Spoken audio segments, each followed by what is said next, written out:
Are you ready to create a life you crave? Let's spin that doom loop of negativity into an upward success cycle and start living lucky. Hey, good morning. Look who it is. Hello, everyone. Please say hello to us. We are Jana and Jason, and we are living lucky. I'm just banking that you are too, because you're here with us and we are having a wonderful Wednesday morning. It's hump day. I like that you said banking. Yeah? Yeah, baby. And good morning, Patrick. Oh my gosh, 2 days in a row. I feel like it's jackpot time. Jackpot. Look at me using all these abundant words. Good morning, Mindy and Julien. Mindy, Julien. Oh, it's so great to see you guys. We are talking about manifesting because I have been having these divine downloads this morning. Word. I've been up since 2 this morning and I've been getting all of these ideas. I kid you not. My vision board has almost completely been marked off the list. Time to redo it. It is. Now, Jason's vision board, we're still working on. I go super big on mine. Do you know what's so crazy is on Jason's vision board, he has like Forbes, Fortune 500, and he has his picture, on the cover. I also have Walk the Camino. Which you can mark that off. And he's got being on the Ellen show, which I don't even know. I think her show's now. So we might have to just. It wasn't specific for the Ellen show. It might just be meeting Ellen. And it might be meeting Ellen. Yes, because we have to tell her that we paid for her sandwich. Do you guys know that we were at a tennis match? It was a tennis tournament, and we were in line where the cameras could see us. And I was like, "Oh, everybody wave!" Because this match is right before the Ellen show. So maybe if we wave, then Ellen will see us. And the guy behind us says, "You know what? Ellen owes me for a sandwich I delivered to her office, and she didn't tip me." Paid. Yeah.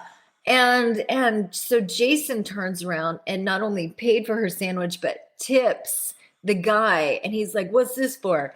And Jason said, "You know what? Ellen gives enough kindness in the world, so I'm just paying it forward." And I've always said, if I ever meet Ellen, I am going to tell her that story because I think that will just make her feel so good that she gave kindness to people and it did come back to her, because I know that she also had a little period there where people were like, "Oh, she's not very kind and she's not very whatnot." But I know that for us, we always watched the show and we always smiled for kindness, and it inspired us to be kind.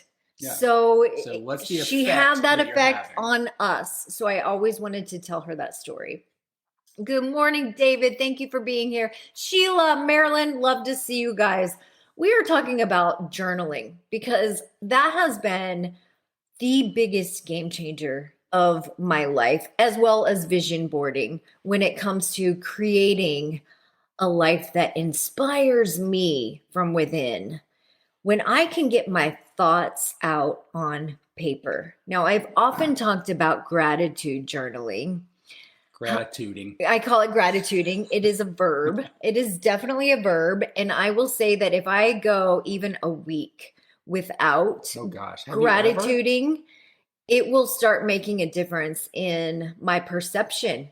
I noticed it immediately. Going like 3 days without it makes I notice it if you're on a third day and it's like lunchtime and you haven't gratitude. Jason will grab the pen and say, maybe you need to just go to your corner. Go in the corner and write for a little bit. Corner. Which that'll set me off and I'll be like, "How dare you?" But you go gratitude and you come out and you're like, "All right." I do. I know.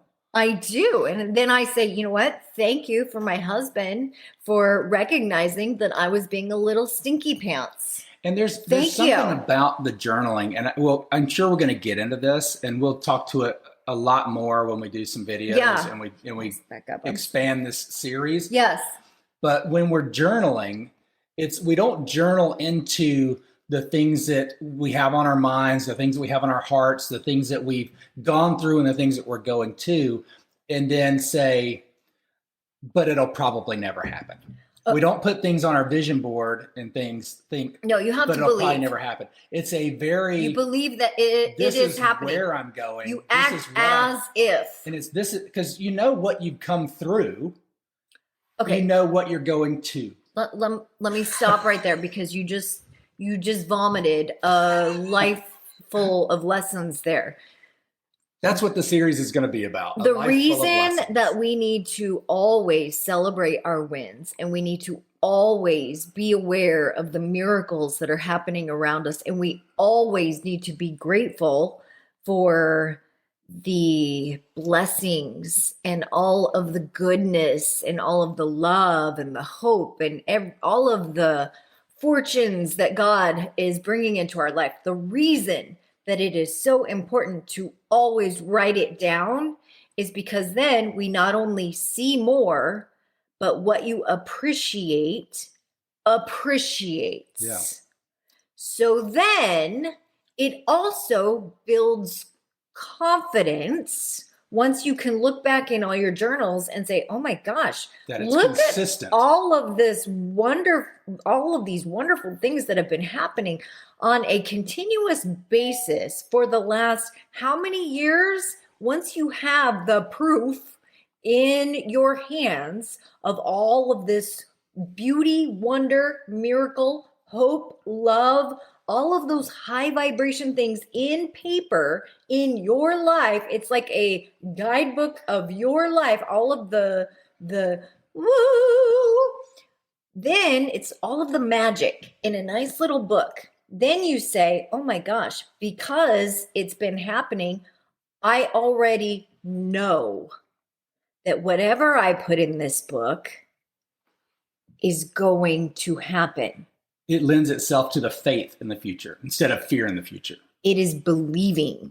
It is believing. Now, here is a little hack that I have learned is if it is in line with what God wants for you. So we seek God first. We always seek God's purpose for us. We seek that first. And if it is in line with, if your desires and your decisions are in line with your divine design, then no matter what you put in this book and you attach the right feelings to it, you will see it come into fruition. And all of the right people will start aligning in your path. And it is like the angels will just start helping you. All of the clues will start popping up and you'll recognize them. You will. That's the thing. So I didn't see them, and I wasn't recognizing because I was kind of going through life reacting and with my eyes closed. And it wasn't that my eyes were closed, but I was filtering. I was filtering out the beauty and the good. And just like Jana was saying with all the blessings, if you focus on the hurt and the pain instead of what we call the blessings, the blessings in the lesson. So if you focus on the lesson learned in the hurt, then you will recognize in the new, because we're going to go through challenges later, you'll recognize in those challenges quicker, you'll find the lessons quicker. And then you'll realize that, hey, I'm just getting closer to where I'm going. And you'll realize you're moving in the right direction still. Okay, so I wanted to address a comment. Sheila, what are you laughing at? My vision has been obscured by taxes. Money is an issue, and I just have to be realistic. Okay, so back to what I was saying. What you appreciates. And it is the same with money and our ability to make money. And when we start feeling worthy and feeling abundant, I know this sounds a little bit abstract, but hear me out. Like attracts like. Money's a hard one. Like attracts like. So when you start feeling worthy, abundant, and valuable, when you start feeling like what money wants to be attracted to, it just starts happening. And there is an energy. Money is an energy. And so it's about reciprocity. And the more value you give, the more value comes back to you. There is a flow that starts happening. So again, it is more about the mindset. Think and Grow Rich has been one of the best books for me. And if you have ever sat down and started writing out, what do I believe about money? What do I believe about money? And we've done this in workshops with people. It is amazing when people start getting honest and do it in a journal. Do it in a journal and say, you know what? I don't want anybody to read this. I don't want anybody to read this, but I'm going to write down what I really believe about money. And when you write down what you really believe, you will start to understand, okay, you'll start to understand what you think and what you believe and what you are when it comes to money, and then put yourself in the position of money. And then think, okay, now if I was money, would I want to go visit Sheila?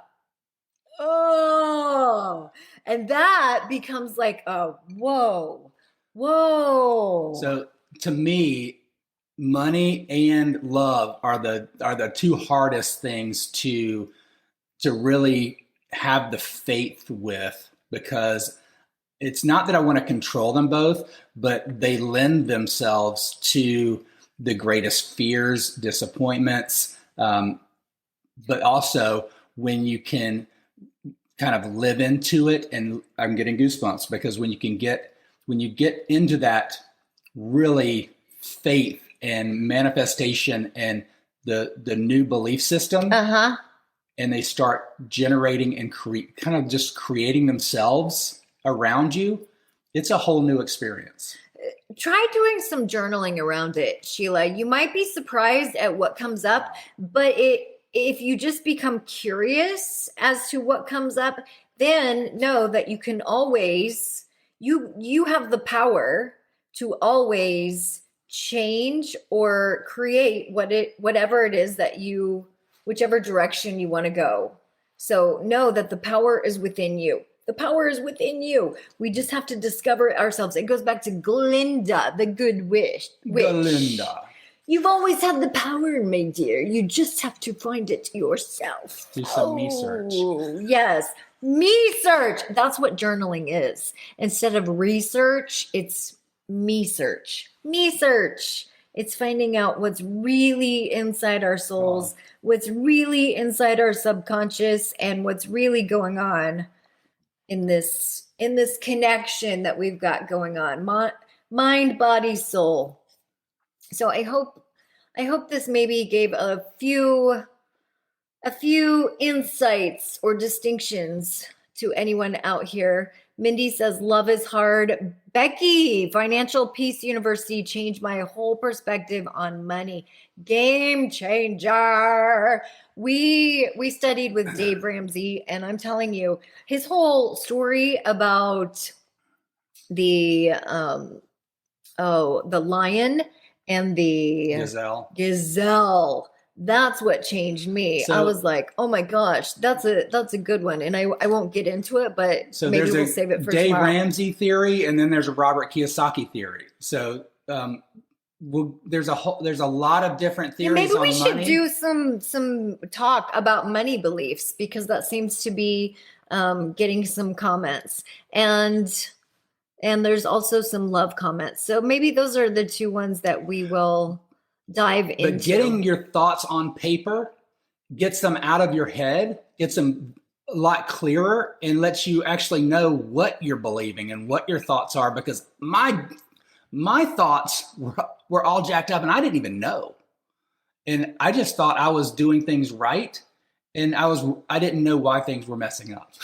Yeah. Sometimes we try to articulate them. We think we know what we believe. But then if we really ask, is that what I believe, or is that what I was taught? Is that what I was taught because of where I grew up? Is that what I was taught because that's what my parents believed? Is that what I was taught because that's what my teachers or the people around me believed? Ooh, what do I believe? Yeah. What is true? What is absolutely true? All right. That's all we got. We're done. We're done this time. Have a great Wednesday. We have a dance lesson today. So say a prayer for us. Boogie down. Boogie down for the rest of the week. Love you guys. Bye-bye. If the idea of living lucky appeals to you, visit us at startlivinglucky.com.